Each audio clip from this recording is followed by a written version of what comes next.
ఇంకొకటన్నా, నేను ఇందాక మీతో చెప్పినట్టుగా నా దగ్గరికి ఒక ఇష్యూ వచ్చింది. ఆ ఇష్యూ ఏంటంటే, ఒక అమ్మాయి క్రిస్టియన్ మ్యారేజ్ చేసుకుంది.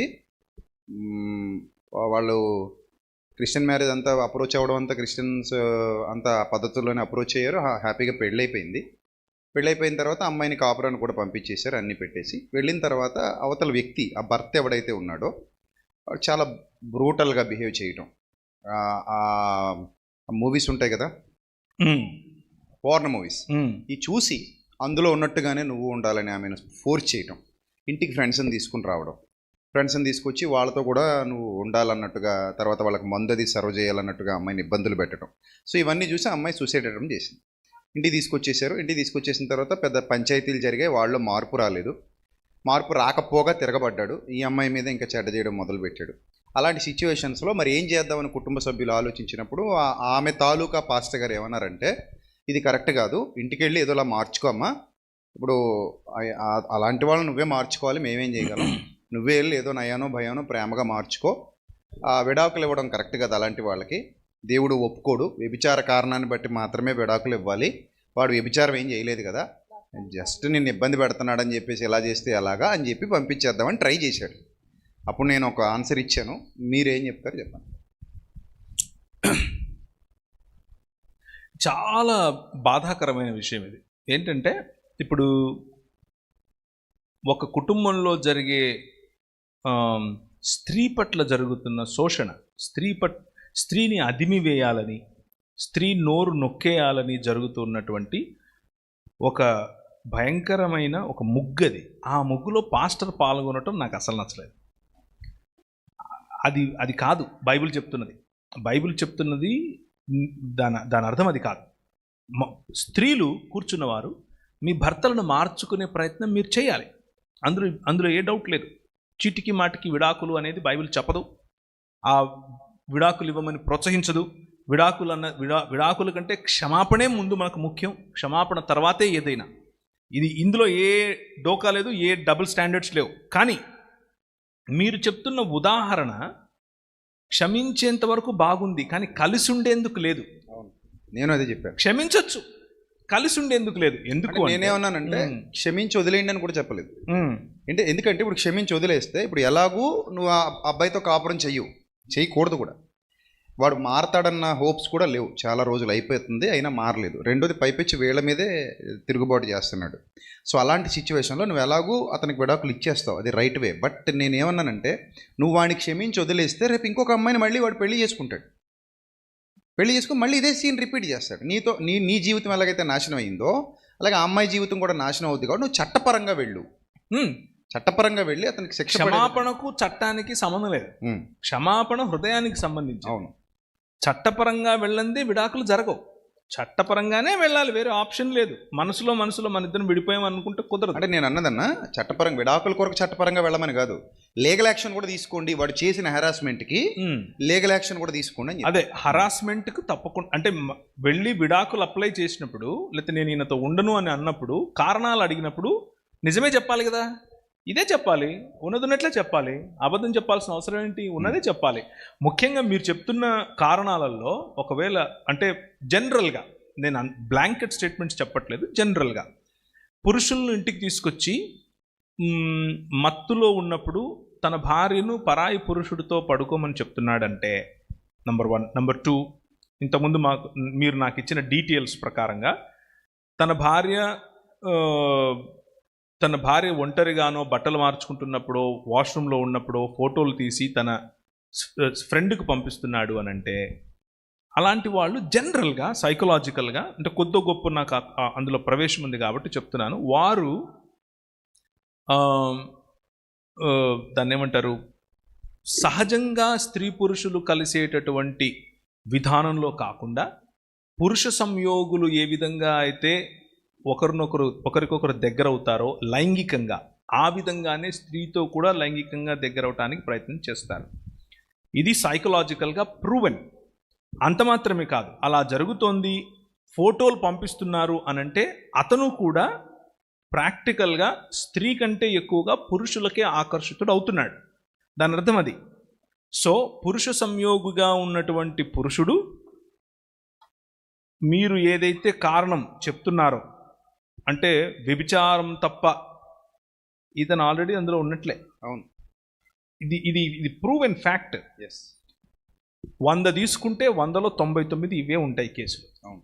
సో ఒకవేళ ఇది లేకపోయినా శాడిజం అనేది, సేడిజం అంటే మనిషిని కృంగదీసి పశువులాగా చూడటం. అది ఇందులో కొన్ని సిగరెట్లతో కాల్చే శాడిస్టులు ఉంటారు. అది ఫిజికల్ అబ్యూస్.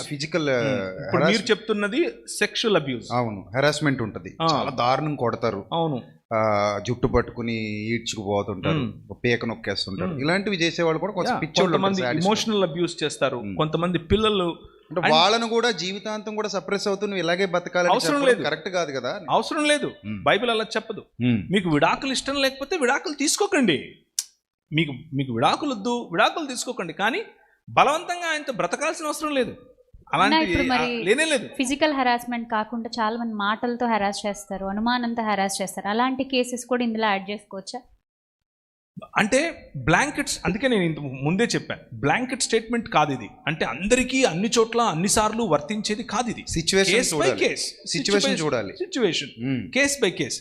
ఇప్పుడు ప్రవీణ్ అని వచ్చాడండి, ప్రవీణ్ అని చెప్పి వెళ్ళాడు, కానీ నా మొగుడు నన్ను ఇలా ఓరగా చూస్తున్నాడు, అనుమానంగా ఉంది, తలాక్ తలాక్ తలాక్, అది కుదరదు, అది కాదు. That is not what I'm saying. అది మనకు లేదు, ఆ స్వాతంత్రం మనకు లేదు.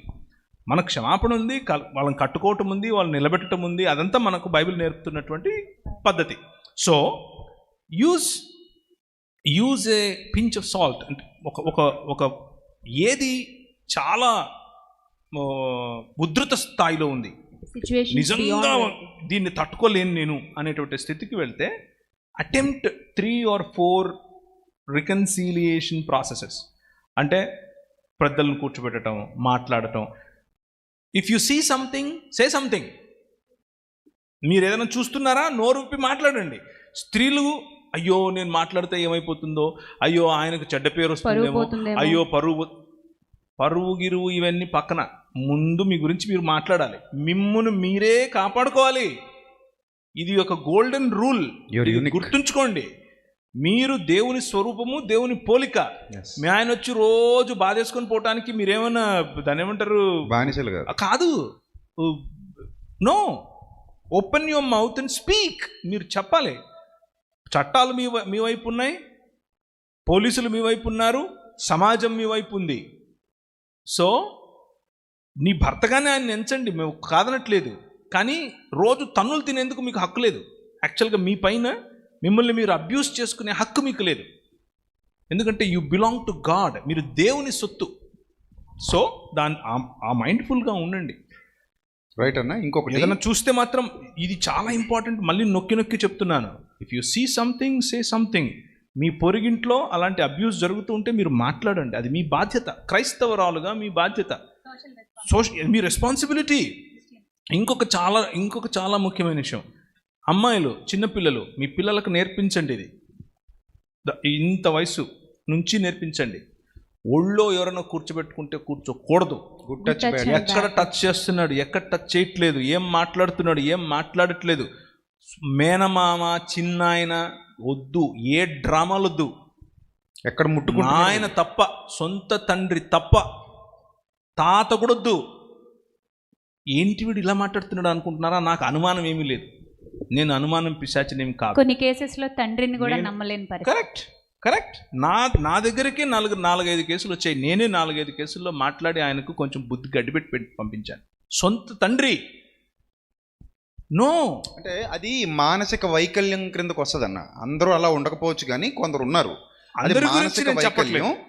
అలాంటప్పుడు ఆడపిల్లలకు మనం జాగ్రత్తలు చెప్పి మిమ్మల్ని ఎక్కడ ముట్టుకుంటున్నారు, ఎవరు ముట్టుకుంటున్నారు, ఏ విధంగా చూస్తున్నారు, ఏ విధంగా మీతో మాట్లాడుతున్నారు, ఇవన్నీ చిన్నప్పటి నుంచి కూడా మనం వాళ్ళకి దాని ట్రైనింగ్ ఇవ్వాలి. ఇక్కడ ఒక చిన్న కేసు చెప్తాను. ఇది మానసిక వైకల్యం ఒకరోజు వచ్చేది కాదు, మనము పెంచి పోషించేది. మనం పెంచి పోషించే వ్యవస్థ. మీ పిల్లలకు మీరు ఇది చెప్పకపోతే, ఆడపిల్లలకు ఇది చెప్పకపోతే, ఇది ట్రైనింగ్ చేయకపోతే, మా అన్నే కదా, మా బావే కదా, మా మావే కదా, మా చిన్నాన్నే కదా అని వాళ్ళకు తెలీదు.